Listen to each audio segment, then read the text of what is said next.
already mentioned Dan. So Dan from Dirt Road Communications and Open Farms, you might have heard of him.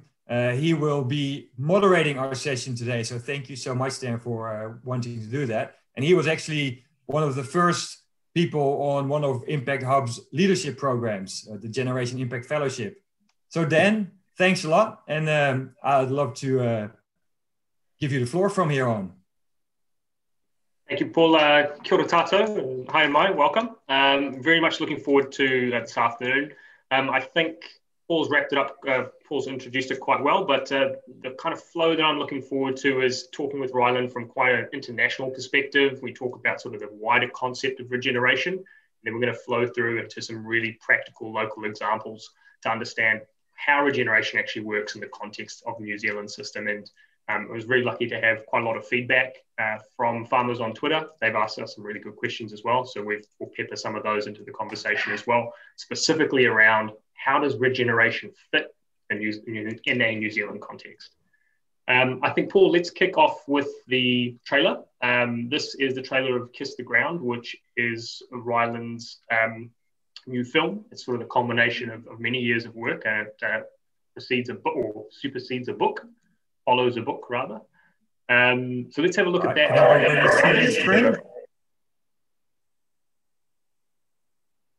Looking good. There's so much bad news about our planet. It's overwhelming. You hear it? The truth is, I've given up. This is the story of a simple solution, a way to heal our planet. The solution is right under our feet, and it's as old as dirt. All of our soils that are under chemical conventional agriculture are almost completely devoid of microorganisms. Modern agriculture was not designed for the betterment of the soil. Fossil fuels are by no means the only thing that is causing climate change. When we damage soils, carbon goes back to the atmosphere. But when we destroy soil, it releases carbon dioxide.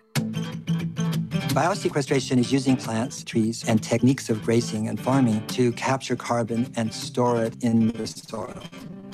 We can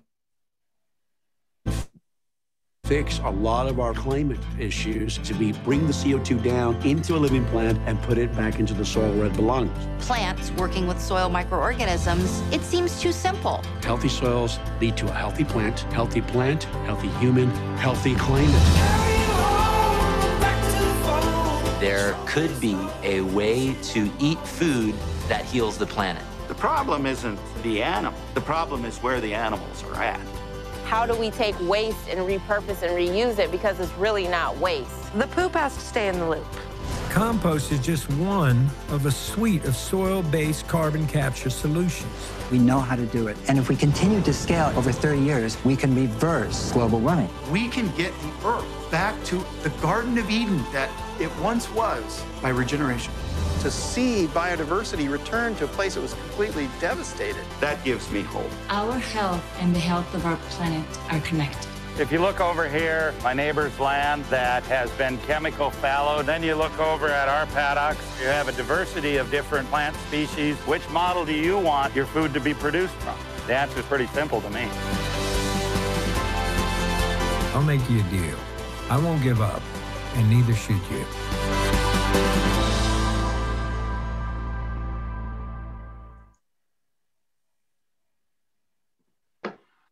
Thank you very much, Paul. Thank you, Dan. Well, actually, thank you, Ryland. I've seen the film, and the way I describe it to people is that Woody Harrelson stole our messaging, which is a joke, obviously. But it encapsulates a lot of what is front of mind for a lot of New Zealand farmers. So, Ryland, I want to pass it back to you, mate. Tell us a little bit about Kiss the Ground, and then we'll kick into a few questions from our side. Wonderful, thank you. So Kiss the Ground, actually, as it relates to, I'm tuning in from California, but I actually have to pay complete tribute and homage to my first ever trip to New Zealand, was really where I got turned on to regenerative agriculture and the opportunity of soil being a solution to, so many of our man-made, problems or challenges, and that we could actually regenerate. We could go back past sustaining, this many broken systems that we've created as humanity, that we could actually go beyond that and we could regenerate. And, at that time in my life, I'd been working in the hospitality business. I'd been running a organic food business called Cafe Gratitude, which is an organic plant-based restaurant in California. And I went to New Zealand to actually give a conference on our business philosophy called Sacred Commerce. And it was actually there at that conference that I saw a panel discussion called Can Human Beings Sustain Themselves on Planet Earth? And for the first time ever in my life, this is about 8 years ago, I had never really seen a way that humanity could be living on the planet in, 3, 5, 7 generations forward. I just didn't see how life could continue on. And for the first time in my life, I had seen through this presentation that Graham Sate had given about how we could take the problem of too much carbon in the atmosphere causing global warming and climate change, and we could turn that into a carbon glue that could help rebuild our soils, create health on land, health in people, health in animals, and health in our climate. And to me, in that moment, there 8 years ago, it was like, it literally was probably the greatest epiphany, sort of spiritual awakening of my life, where I just saw the way that life could get better for myself, for my children, for humanity. And for whatever reason, I got hit like a ton of bricks in that one moment. And it just became really clear that I was somehow supposed to, help this message of regeneration grow. And actually in that moment, I literally could see in my mind's eye that not only this message was real and true and like an awakening for me, I could see I could somehow play a role in having it be part of a collective understanding or a shift of awareness. And so, I basically went home from that trip to New Zealand and became a complete evangelist for soil. As a restaurateur, you talk to your tables in your restaurant as you bring them food and you tell them what you're excited about. And I ultimately just started becoming a minister of soil, table to table, as I was serving food at Cafe Gratitude. And that led to me gathering a group of friends in my living room for a whole year, just doing kind of focus groups on how we could get the message of regeneration out to the world. And, we would have chefs and musicians and activists and filmmakers. And, we obviously knew, being in Los Angeles, that, one of the media capitals of the world, that maybe we could use storytelling and the fact that I had seen a story that I had never seen before, and that story impacted my life so dramatically that maybe we could create media that would carry that message forward. And so that was back in 2012, 13, when we started gathering people, and that kind of living room gathering became a California 501c3 nonprofit. And, we really started out as a education and advocacy nonprofit, really telling the story of regeneration. And so as a nonprofit, we've created 60 short films over the last 7, 8 years, around the topics of regenerative agriculture, and showing examples of people taking this on their farms, businesses, aspiring towards, building regenerative supply chains, all the little efforts that are happening in different places in the US and around the world, and trying to document and share that and give that broadcast. And so that was kind of the genesis of Kiss the Ground. And, one of the interesting miracles was I moved into a home in Venice, California, and 2 environmental filmmakers were moving out of that home that I was moving in. And I knew that they were environmental filmmakers, and they had made a film that had won at Sundance Film Festival called Fuel. And I had said, do you guys know about soil? Do you know that soil can be this amazing, that we can regenerate our soil, and that we can create, greater human health, that we can restore our land, we can have water be refiltering into our aquifers, that we can draw carbon out of the atmosphere. And they were like, yeah, soil's pretty boring. We make films about alternative energy. Definitely no one's it's hard to get people attention on that. I don't think we're going to get people's attention on soil. And they actually then called me 6 months later and said, someone else approached us about this idea of soil being the solution. And we know that you started a nonprofit called Kiss the Ground, and we'd like to collaborate and potentially co-produce the film with you and have the film carry the name of your organization, which is inspired by Rumi, the poet, the Sufi poet, which says, let the beauty you love be all that you do. There's hundreds of ways to kneel and kiss the ground. And so, it really is, our organization is really, it's designed to be an organization that, is inspiring for us as humanity to love Mother Earth more, and through the practice of regenerative management of our land. And so as the organization has grown and continued, we started off with media and some policy work. Our first piece of media we created called The Soil Story, that we launched that in 2014, and it was connected to California Healthy Soils Initiative, and we garnered 23,000 signatures to support the Healthy Soils Initiative, which was an initiative to take money from the cap and trade budget to give it to farmers to start testing. Carbon farming at the time was the term that was being used, and so our video helped create public opinion and public will to support that budget getting created. And then, because the video, The Soil Story, became kind of a communication tool that was being used all over the world, and it's since been translated into 9 languages, with many different figureheads being the voice of the soil story. We started having farmers coming to us and saying, you're talking a good game, but we're not sure, how do we, where do we go from here? It sounds good, but we don't necessarily know where we can get the trusted technical guidance. And so that turned into a development of a second program, Beyond Media, which is our farmland program, which is designed to, we raise money and we provide scholarships to new farmers as well as existing farmers that are interested in regenerative agriculture. And we pay for technical training through either the Agrarians Institute, through Savory Institute, or through the Soil Health Academy. So we pay for an in-person or an online course for them.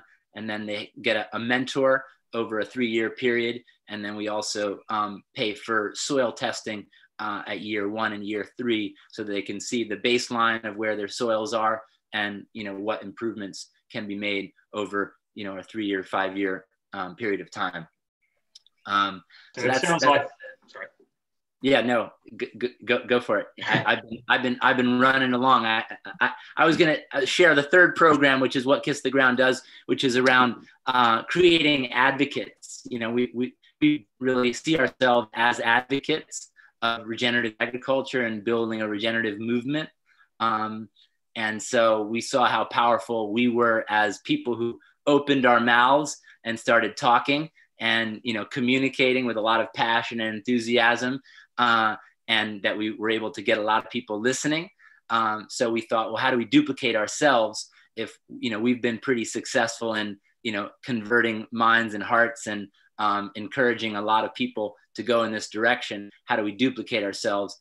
And so our third program is called the Stewardship Program. And that's really an educational, online educational program where we build courses that bring greater in-depth education and knowledge for people who are, whether you're a gardener, whether you're a school teacher, whether you're, someone who works in policy, and you're inspired by the notion and the direction of regenerative ag and regeneration, but you need to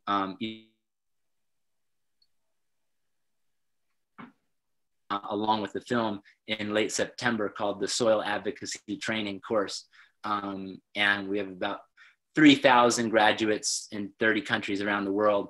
And that number is growing because now the course can be taken from anywhere at any students. They can take the course at any pace. They don't have to, it's not, it doesn't have to be connected to a live, someone who's doing the course from California in a certain time zone. So it's kind of like, think about it like a master class for soil advocacy. And so, that's the first course that we've launched, but the goal is to continue to create, whether it's we've been launched, or we had an early beta course that was called Regenerative Supply, Source and Supply, which was for business leaders that were interested in how to bring regenerative agriculture into their supply chain. We offered a course that was taking those, whether it was sustainability officers within a business, take them through the process of understanding how they could approach this in the best way from people that have taken that path before them. So we're going to continue to build out and find partner courses that really support the movement around regenerative advocacy. And so broad church that you've built. I've been sort of writing notes. It sounds like you're talking to advocates, you're talking to citizens through media, you're talking to farmers, and you're talking to the supply chain as well. So you're really taking a whole topic approach as opposed to segmenting bits and pieces. Yeah, that might be a mistake, but because it feels like we're doing too much. But yes, I mean, really, we just want to be helpful and effective, and so we're trying different things and seeing what works and where we're building ground. And obviously, we know that where we've been the most successful is in our education and communications around this idea, and but we know that we want to go beyond that. So we're just looking at how we can be the most helpful for greater advocates, sure. Policy leaders. That's an interesting contrast here, where arguably a lot of the progress has been made within the farmer community itself, and fairly minimal sort of mass communication, wider storytelling. It's still very much a agriculture topic within that community, and it's because it certainly feels like, and then we can see that Kiss the Ground, the movie itself is very mainstream in its approach. It's trying to communicate basically to everyone, which is who has to come along for the journey. So I'm interested to know sort of what's your gut take on the progress of the movement, particularly in the States. And I want you to talk to that to two perspectives. One, from farmers on the ground. How many acres are we transitioning? Is it enough? Are we at, or are you at, where you thought you'd be? I know there's announcements. They seem to come every month now, like General Mills is committing to 1 million acres of regeneration by 2025, I think it was.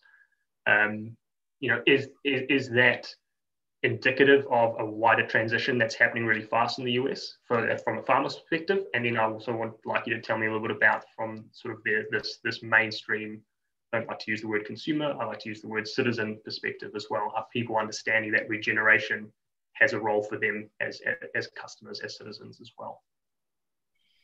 Yeah, I would say that it's definitely, it definitely feels like it's working. It's, the idea that there wasn't an agreed upon term in kind of my understanding and my communities and people that I was connected to, that regenerative agriculture was a thing back in 2012, in the States, and kind of a general consciousness. And now, it's, food trend 2020 of Forbes magazine, regenerative agriculture. Yeah, I mean, all the biggest companies, you know, Mars, Nestle, Unilever, you know, Dannon, all of them are coming out with commitments around, you know, and so, you know, the good and bad of that is like, you know, regenerative agriculture is like it's a darling, right? It could be something that we could just kind of proposition and kind of pose and posture around. And it also could be something that's totally transformational. And so, you know, I think, you know, from where we were 8 years ago, from my perspective, it's a miraculous leap forward as far as, you know, understanding social movements, environmental movements, that, you know, we have to have a shift in our mind before we can start taking, you know, actions. And so, you know, there's definitely a shift. There's definitely a unification of language and distinction. There's definitely a desire. You know, my thought is, you know, it's a perfect opportunity for a total greenwash, you know, the next layer of greenwashing. But I also think that there's the next level of existential crisis of like, you know, we've fucked, you know, we've destroyed a lot. I think people are more and more clear that real change is needed. And so I'm still hopeful, and, you know, I'm a bleeding heart optimist, but that, you know, that there is will to make change, and that people know that it can't just be gloss on a turd. It's gotta be real. So yeah, I'm optimistic. There is commitments that are happening, from, you know, some of the biggest companies. I know for a fact, as far as for the General Mills commitment, I know that who they're hiring to train their farmers are some of the best of the best in the world. They are, you know, they're using the Soil Health Academy to train some of their broadacre grain farmers. And so I know that project is going well, and there is an earnest, real approach that they're taking. And so, yeah, I would say, yeah, maybe dig in with a more specific question, because I lost my train of thought. That's fine. Maybe tell us, what are there particular sectors or geographic regions that you're seeing that are basically ones for us to watch for in the States as to, you know, regeneration and regenerative agriculture particularly taking off? What are the signifiers that suggest that a sector or a region or a type of person or a type of farmer is are the ones for us to watch? Yeah, not quite sure how to answer that, or maybe I'm just, yeah. Yeah, I mean, I'd say there's different corridors. There's a ton of young farmers who are coming into agriculture, you know, on the coasts that are, you know, kind of smaller, more vegetable production, you know, farm to table, yeah, farmers who are really excited about regenerative agriculture. And that's kind of the biggest, you know, farming, the numbers of farmers have been in decline, you know, in the US for some time. And, you know, in the last 5 years, maybe 8, you know, the uptick of young farmers are farmers that are much more interested in, you know, regenerative, sustainable, organic approaches to the agricultural system.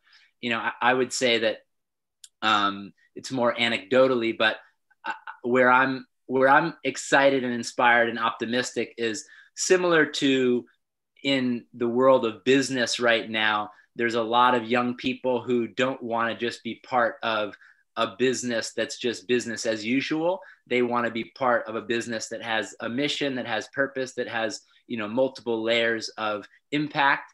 And so I'm seeing that in the way that many farmers' children didn't want to come back to the farm, or the farmer has not even encouraged them to come back to the farm in the older paradigm, that there's a potential, within the context of regenerative agriculture, there's going to be a new generation of excitement to have people coming back to the land and working on the land, and participating in those more diversified systems of agriculture. So I know that wasn't exactly the answer to your question. No, that sounds about right. And that's probably fairly similar to what we're seeing in New Zealand, that there is definitely an age demographic that links to regenerative uptake. We've only got a few minutes left with our time just together before we can move to the panel. So I'm quite interested in your take on New Zealand's role in the wider regenerative agriculture movement. So maybe can you just tell us, from an outsider looking in, do any of our regenerative agriculture leaders permeate through to the US from an education perspective or a storytelling perspective? Are we a player? From our perspective, it looks like a regenerative agriculture is a US and Australia predominantly. So those are the ones that are leading the charge. From your perspective, do we belong in that group? Yeah. So I would say I recently applied to be part of the Edmund Hillary Fellowship, which is is based in New Zealand. And why I had applied was just that I saw, New Zealand. One, I know that your primary economics is based on agriculture and tourism, and based on being an island, and based on having a lot of land that's under management, agricultural management. I think personally that you guys have a huge role to play, as far as being a system that really starts to demonstrate self-reliance, resilience, and being less dependent on the world, because of your ability to demonstrate systems of regenerative agriculture that are having you be self-reliant. And I think New Zealand there's a beauty and a mystique about New Zealand that we have from the States. So I think there's almost similar to California. What happens in California is broadcasted around the world. It becomes trend. I don't know. It may just be a personal thing, but my experience is New Zealand does have a really amazing role to play in being a leader in regenerative agriculture. And, based on that, you have such a dependency on that economy, and how are you going to do it long term, and demonstrating that you can do it in a regenerative way. And I know that obviously sheep and wool is a big part of your agricultural system, which I know can work inside of a regenerative management system effectively. So that's my thoughts. Fair enough. Some of the, and we saw this when I was preparing for this, that some of the sort of the pushback and the critique from the farming community is that regenerative agriculture as a concept originated in the US, where there is quite a degree of degeneration. Midwest is certainly not what it was a few hundred years ago, potentially even decades ago. The practices of a lot of conventional agriculture in the US has degraded the soil, it's degraded the environment. And so is it applicable then for New Zealand farmers who operate a very different system, very pastorally based, we're very close to, we're at least rotational grazing, if not holistic grazing. The problem that some Kiwi farmers have before they sort of jump right into the idea of regeneration is that that positioning suggests that we are in the same category as the US, which we're not. So how would you respond to a farmer who's saying, I'm not in a degenerative system, why should I be regenerative?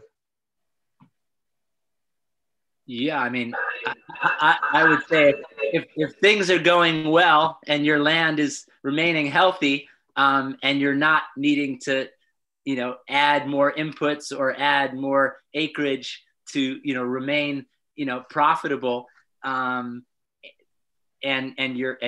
your land is remaining healthy. I wouldn't want to tell them to do anything. I think, Gabe Brown Rare say, if people don't need to change, if they're not hitting a wall, or they're not seeing a trend of this is not going well, then, who am I, or who is anybody to ask them to change? I think where we've seen, where we're seeing a lot of success is people see the trend or the pattern of where things are going, and they go, okay, this is not gonna work out long term, and we need to implement a new management strategy for how this can go on, or this can turn things around. So I would say if people are, it doesn't matter if people, if the term doesn't matter, if someone is doing a management system of their farm where they're creating healthy soil, and there's biological life, and there's water infiltration, and there's biodiversity, and they're, then again, I'm by no means wanting to tell anyone to do anything other than, I'm an advocate proposing for something that is possible for those that are doing something that's not working for them.